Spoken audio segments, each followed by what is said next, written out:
ಇಷ್ಟು ದಿನಗಳ ಕಾಲ ಲಕ್ಕುಂಡಿಯಲ್ಲಿ ಉತ್ಖನನ ಕಾರ್ಯ ನಡೀತಾ ಇತ್ತು. ಈಗ ತೆಕ್ಕಲಕೋಟೆಯಲ್ಲೂ ಕೂಡ ಉತ್ಖನನ ಕಾರ್ಯ ನಡೀತಾ ಇತ್ತು. ಈ ವೇಳೆ ಎರಡನೇ ಶವ ಪತ್ತೆಯಾಗಿದೆ. ಎಸ್, ನೀವು ಈ ಹಿಂದೆ ಅಪ್ಡೇಟ್ ಅನ್ನು ನೋಡೋದಾದ್ರೆ ಒಂದು 5.5 ಅಡಿ ಎತ್ತರವಿರುವಂತಹ ಅಸ್ಥಿಪಂಜರ ಪತ್ತೆಯಾಗಿತ್ತು. ಅದು ಕೂಡ 5,000 ವರ್ಷಗಳ ಹಳೆಯ ಅಸ್ಥಿಪಂಜರ. ಈಗ ಇದೇ ಉತ್ಖನನ ವೇಳೆ ಎರಡನೇ ಶವದ ಅಸ್ಥಿಪಂಜರಗಳು ಪತ್ತೆಯಾಗಿದೆ. ಬಳ್ಳಾರಿಯ ತೆಕ್ಕಲಕೋಟೆ ಪಟ್ಟಣದ ಬಳಿ ಉತ್ಖನನ ಕಾರ್ಯ ನಡೀತಾ ಇತ್ತು. 3,000 ವರ್ಷಗಳ ಹಿಂದಿನ ಅಸ್ಥಿಪಂಜರ ಈಗ ಪತ್ತೆಯಾಗಿದೆ.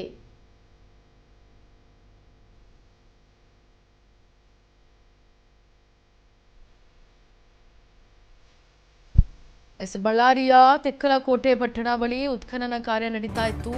ಬರೋಬ್ಬರಿ 3 ವರ್ಷಗಳ ಅಂದ್ರೆ 3,000 ವರ್ಷಗಳ ಹಿಂದಿನ ಮಾನವನ ಅಸ್ಥಿಪಂಜರ ಈಗ ಮತ್ತೊಂದು ಪತ್ತೆಯಾಗಿದೆ. ದೃಶ್ಯಾವಳಿಗಳಲ್ಲಿ ಗಮನಿಸ್ತಾ ಇದ್ದೀರಿ.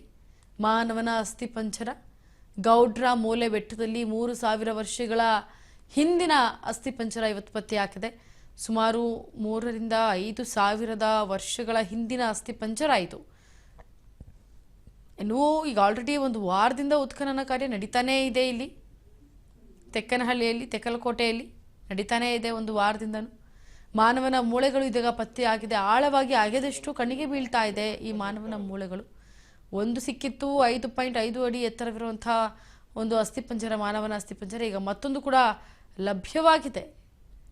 ಎರಡನೇ ಶವದ ಮೂಳೆಗಳು ಪತ್ತೆಯಾಗಿದೆ. ಈಗ ದೃಶ್ಯಾವಳಿಗಳಲ್ಲಿ ಗಮನಿಸ್ತಾ ಇದ್ದೀರಿ.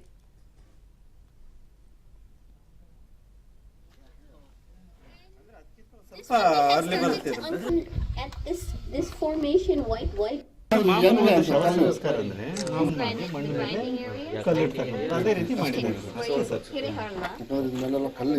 ಯಾಕಂದ್ರೆ ಕಲ್ಲು ಇಡ್ತಾರಲ್ಲ ಸರ್, ಅಂದ್ರೆ ಅದಕ್ಕಿಂತ ಸ್ವಲ್ಪ ಅರ್ಲಿ ಬರುತ್ತೆ. this formation white ಸಂಸ್ಕಾರ ಅಂದ್ರೆ ಕಲ್ಲು ಇಡ್ತಾರೆ, ಅದೇ ರೀತಿ ಮಾಡಿದ್ದಾರೆ. ಯಾಕಂದ್ರೆ ಕಲ್ಲು ಇಡ್ತಾರಲ್ಲ ಸರ್, ಅಂದ್ರೆ ಅದಕ್ಕಿಂತ ಸ್ವಲ್ಪ ಅರ್ಲಿ ಬರುತ್ತೆ. this formation white ಸಂಸ್ಕಾರ ಅಂದ್ರೆ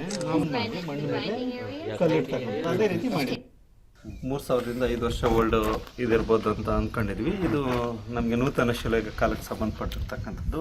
ಇದು ಕಾರ್ಬನ್ ಡೇಟಿಂಗು, ಇದ್ರ ಬಗ್ಗೆ ಅಧ್ಯಯನ ಮಾಡಿದ ನಂತರ ನಿಖರವಾದ ನಮಗೆ ಡೇಟಿಂಗ್ ಸಿಗ್ತದೆ ಸರ್, ಸಿಗ್ತದೆ.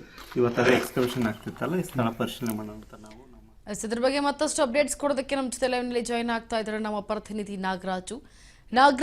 ಈಗ ಏನು ಈ ಉತ್ಖನನ ಕಾರ್ಯ ನಡೀತಾ ಇದೆ ತೆಕ್ಕಲಕೋಟೆಯಲ್ಲಿ, ಸದ್ಯಕ್ಕೆ ಅಸ್ಥಿಪಂಜರ ಬಿಟ್ಟು ಬೇರೆ ಏನಾದರೂ ಸಿಕ್ಕಿದ್ಯಾ ಅಥವಾ ಇನ್ನೂ ಏನಾದರೂ ಸಿಗುವಂತಹ ಕುರುಹುಗಳು ಏನಾದರೂ ಕಾಣ್ತಾ ಇದೆಯಾ?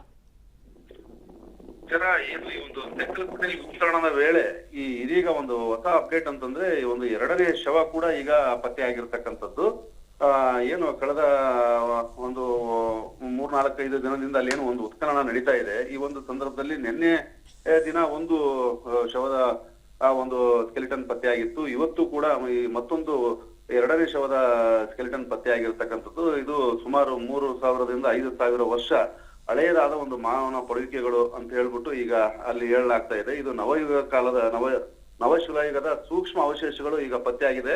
ಒಂದರ ಪಕ್ಕದಲ್ಲಿ ಒಂದು ಈ ಒಂದು ಅಸ್ಥಿಪಂಜರಗಳು ದೊರೆತಿರ್ತಕ್ಕಂಥದ್ದು. ಇದು ಪ್ರಾಚೀನ ಕಾಲದ ಅಸ್ಥಿಪಂಜರಗಳು ಅಂತ ಹೇಳ್ಬಿಟ್ಟು ಈಗ ಕಾರ್ಬನ್ ಡೇಟಿಂಗ್ ಪರೀಕ್ಷೆಗೂ ಒಳಪಡಿಸ್ಲಿಕ್ಕೂ ಕೂಡ ಈಗ ಅವರು ನಿರ್ಧಾರ ಮಾಡಿರ್ತಕ್ಕಂಥದ್ದು. ಸೂಕ್ಷ್ಮ ಶಿಲಾಯುಗದ ಅವಶೇಷಗಳ ಅಂತಾನೆ ಅಂದಾಜಿಸಿ ಈಗ ಸಂಶೋಧಕರು ಈ ಒಂದು ಕಾರ್ಯಾಚರಣೆಗೆ ಮುಂದಾಗಿರ್ತಕ್ಕಂಥದ್ದು. ಇದು ತೆಕ್ಕಲಕೋಟೆಯ ಏನು ಪಟ್ಟಣದ ಗೌಡ್ರ ಮೂಲೆ ಬೆಟ್ಟದಲ್ಲಿ ಈ ಒಂದು ಉತ್ಖನನ ಮಾಡ್ತಕ್ಕಂಥ ಸಂದರ್ಭದಲ್ಲಿ ದೊರೆತಂತದ್ದಾಗಿದೆ. ಈ ಒಂದು ಉತ್ಖನನದ ತಂಡದ ಸಹ ನಿರ್ದೇಶಕಿ ಅಮೆರಿಕದ ಹಾರ್ಡ್ವಿಕ್ ವಿಶ್ವವಿದ್ಯಾಲಯದ ಪ್ರಾಧ್ಯಾಪಕಿ ನಮಿತಾ ಸುಗಂಧಿ ಇದ್ದಾರೆ. ಇವರ ಒಂದು ಮಾಹಿತಿ ನೀಡಿದ ಪ್ರಕಾರ ಇಲ್ಲಿ ಒಂದು 3,000 ರಿಂದ 5,000 ವರ್ಷಗಳ ಹಿಂದೆ ಇಲ್ಲಿ ಒಂದು ನವಶಿಲಾಯುಗದ ಜನರ ಒಂದು ಜನವಸತಿ ಪ್ರದೇಶ ಇದಾಗಿತ್ತು. ಅವರು ಇವಾಗ ಏನು ಅದನ್ನ ಒಂದು ಬರಿ ಮಾಡಿರ್ತಕ್ಕಂಥದ್ದು ಇದು ನವಶಿಲಾಯುಗದ ಜನರ ಒಂದು ಸಂಸ್ಕೃತಿಯಾಗಿದೆ ಅಂತಾನೆ ಈಗ ಅವರು ಹೇಳಿರ್ತಕ್ಕಂಥದ್ದು. ಇದರ ಮೇಲೆ ಈಗ ಸುತ್ತ ಇರ್ತಕ್ಕಂಥ ಒಂದು ಪ್ರದೇಶವನ್ನ ಒಂದು ಸಂರಕ್ಷಿತ ಪ್ರದೇಶ ಅಂತ ಇದು ಮಾಡೋದ್ರ ಮೂಲಕ ಈಗ ಮತ್ತೆ ಉತ್ಖನನಕ್ಕೆ ಈಗ ಮುಂದಾಗಿರ್ತಕ್ಕಂಥದ್ದು. ಓಕೆ ನಾಗರಾಜು, ಅಲ್ಲಿ ಯಾರ್ಯಾರೆಲ್ಲ ವಿಸಿಟ್ ಮಾಡ್ತಾ ಇದ್ದಾರೆ ಈಗ ಒಂದು ಪ್ರಾಗೈತಿಹಾಸಿಕ ಈ ಒಂದು ಇಲಾಖೆಗೆ ಸೇರಿದಂತೆ ಈ ಒಂದು ಏನು ಒಂದು ಪಳುವಳಿಕೆಗಳು ದೊರೆತಿದಾವೆ. ಈ ಒಂದು ಪಳುವಳಿಕೆಗಳು ದೊರೆತ ಆ ಮಾಹಿತಿ ತಿಳಿದ ತಕ್ಷಣನೇ ಈಗ ಏನು ಉತ್ಖನನದ ಕಾರ್ಯದ ನಿರ್ದೇಶಕ ಈ ಪರಂಪರೆ ಇಲಾಖೆಯ ಉಪನಿರ್ದೇಶಕ ಶೇಜೇಶ್ವರ್ ಭೇಟಿ ನೀಡಿದ್ದಾರೆ. ಈಗ ತೆಕ್ಕಲಕೋಟೆಯ ಏನೋ ಒಂದು ಪ್ರಾಗೈತಿಹಾಸಿಕ ಕಾಲದ ಬಹುದೊಡ್ಡ ನೆಲೆ ಇದು ಅಂತ ಹೇಳ್ಬಿಟ್ಟು ಈಗ ಅಂದಾಜಿಸಿದ ಅಧಿಕಾರಿಗಳು ಈ ಒಂದು ಪ್ರದೇಶವನ್ನ ಸಂರಕ್ಷಿತ ಪ್ರದೇಶ ಅಂತ ಹೇಳ್ಬಿಟ್ಟು ಈಗ ಜಿಲ್ಲಾಧಿಕಾರಿಗಳ ಜೊತೆನೂ ಕೂಡ ಈಗ ಮಾತುಕತೆಯನ್ನ ನಡೆಸ್ತಾ ಇದ್ದಾರೆ. ಮತ್ತೆ ಅವರ ಸಂಶೋಧನೆಗೆ ಅನುಕೂಲವಾಗುವಂತೆ ಎಲ್ಲಾ ರೀತಿಯ ಒಂದು ನೆರವನ್ನು ಕೂಡ ಕೇಳ್ತಾ ಇರ್ತಕ್ಕಂಥದ್ದು. ಅದಲ್ಲದೇನೆ ಈಗ ಮಾನವ ಆಯುಧ ಬಳಕೆಗೆ ಸಂಬಂಧಿಸಿದಂತೆ ಒಂದು ಸಾಕ್ಷ್ಯಾಧಾರಗಳು ಕೂಡ ಅಲ್ಲಿ ದೊರೆತಿರೋದ್ರಿಂದ ಈಗ ಬಹಳ ದೊಡ್ಡ ಒಂದು ನವಶಿಲಾಯುಗದ ಒಂದು ಜನವಸತಿ ಪ್ರದೇಶ ಇದಾಗಿತ್ತು ಅನ್ನೋದ್ರ ಮೇಲೆ ಈಗ ಬೆಳಕು ಚೆಲ್ಲಿರ್ತಕ್ಕಂಥದ್ದು. ಯಾಕಂತಂದ್ರೆ ಈಗ ಬಳ್ಳಾರಿಯ ಹತ್ತಿರದಲ್ಲಿರ್ತಕ್ಕಂಥ ಸಂಗನಕಲ್ಲು ಪ್ರದೇಶ ಕೂಡ ಒಂದು ನವಶಿಲಾಯುಗದ ಜನರ ಅತಿ ದೊಡ್ಡ ಜನವಸತಿ ಪ್ರದೇಶ ಆಗಿತ್ತು ಅಂತೇಳಿ ಈಗಾಗಲೇ ಅಲ್ಲಿ ಸಂಶೋಧನೆಗಳಾಗಿರ್ತಕ್ಕಂಥದ್ದು, ರೇಖಾಚಿತ್ರಗಳು, ಅಲ್ಲಿರ್ತಕ್ಕಂಥ ಗುಹೆ ಮತ್ತು ಅಲ್ಲಿ ಸಿಕ್ಕಿರ್ತಕ್ಕಂಥ ಅಸ್ಥಿಪಂಜರಗಳು ಅವೆಲ್ಲ ಒಂದು ಮ್ಯೂಸಿಯಂ ಮಾಡಿದೆ. ಈಗ ಅದಕ್ಕೆ ಈಗ ಪುಷ್ಟಿ ನೀಡುವಂತೆ ಈಗ ಇಲ್ಲಿ ದೊರೆತಿರ್ತಕ್ಕಂಥದ್ದು ನಿಜಕ್ಕೂ ಕೂಡ ಈಗ ಸಂಶೋಧನಾಸಕ್ತರಲ್ಲಿ ಬಹಳ ಒಂದು ಕುತೂಹಲವನ್ನೇ ಮೂಡಿಸಿದೆ ಅಂತಾನೆ ಹೇಳ್ಬೋದು. ಥ್ಯಾಂಕ್ ಯು ಸೋ ಮಚ್ ನಿಮ್ಮೆಲ್ಲ ಡೀಟೇಲ್ಸ್ಗಾಗಿ.